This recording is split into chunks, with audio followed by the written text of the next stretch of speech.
जी dear students, आज एक और टर्म जो है हम एनिमल बिहेवियर में देखेंगे विच इज़ वेरी इंटरेस्टिंग, जिसे अल्ट्रुइज्म कहते हैं।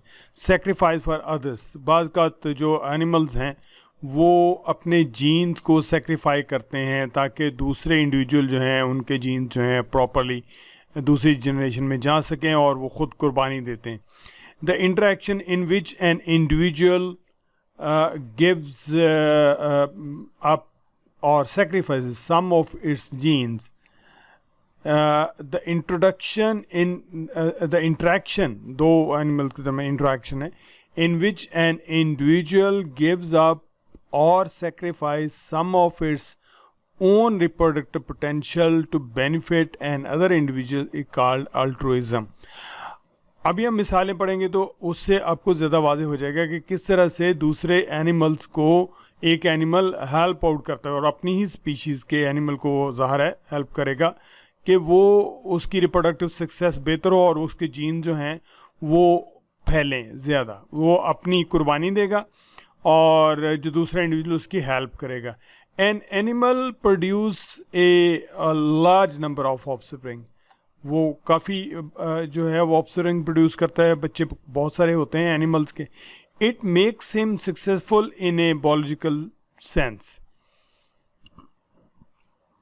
thus it passes its genes to the succeeding generation. This animal also shares some genes with its relatives and their young. ज़ाहिर है एक स्पीशीज़ के जो एनिमल हैं उनके आपस में भी जीन्स मिलते हैं। Therefore they help his relatives and his young. ये कैसे करते हैं ये अभी हम इसकी एग्जांपल जब पढ़ेंगे तो ज़्यादा बेहतर होगा। It increase his reproductive potential, जो उसका रिलेटिव है या उसका किन है, उसकी जो रिप्रोडक्टिव सक्सेस उसको बेहतर करते हैं। Therefore he help his relative in their survival. Thus an individual pass more genes theoretically to the next generation by rearing his own young. इसकी एग्जाम्पल जो है अल्ट्रुइज्म इन क्रोज में आपने देखा होगा। One individual of group of crow gives an alarm call. जब कोई ख़तरा होता है तो आपने देखा बहुत ऊंची आवाज़ में बोलना शुरू कर देता। और अगर कोई शिकरा है या कोई चीज़ इसको पकड़ने वाली आई हुई है या इंसान शिकारी है तो वो इतनी शोर मचाता है कि वो अपनी ज़िंदगी को ख़तरे पे डालता है ताकि उसके जो बाकी जो रिलेटिव्स हैं या उसके किन्स हैं या उसके जो जो उसके बच्चे हैं जो बड़े हो चुके हैं वो उड़ जाएं, उनके जीन बच जाते हैं, ये ख़ुद बाज़ का ये अपनी कुर्बानी दे देता है। तो इसी को अल्ट्रुइज्म कहते हैं। बेसिकली अल्ट्रुइज्म का लफ्ज़ी देखें तो ये सेक्रीफाइस है। अल्ट्रुइज्म हनी बीज़ के अंदर जो है वो हमें पता है कि 3 तरह के जो मेजर ग्रुप्स होते हैं।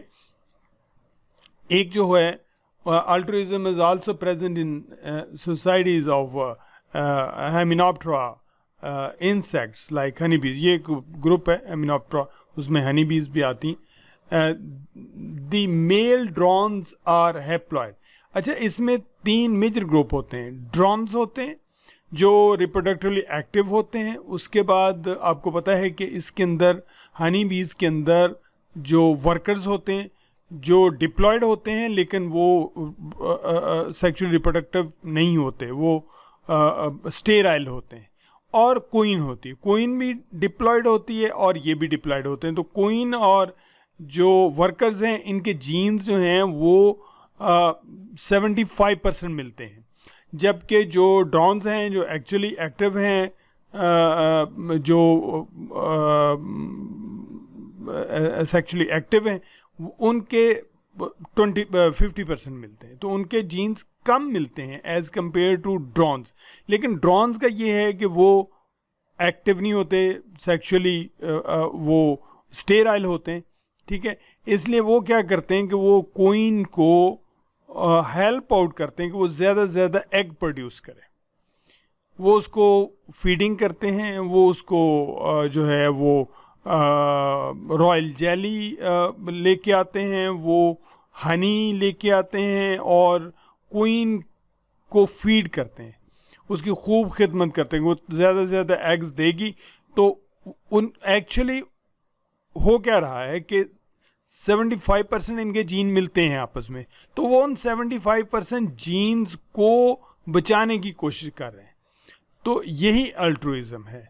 और गो के वो डायरेक्टली रिप्रोडक्शन में हिस्सा नहीं लेते, लेकिन करते क्या हैं कि वो क्वीन को इतना पावरफुल कर देते हैं या इतना उसको फीड करते हैं कि उसके एग्स की जो तादाद है और उनकी हेल्थ जो है वो बहुत अच्छी होती है और वो उनके जीन्स भी अगली नस्ल के तक चले जाते हैं।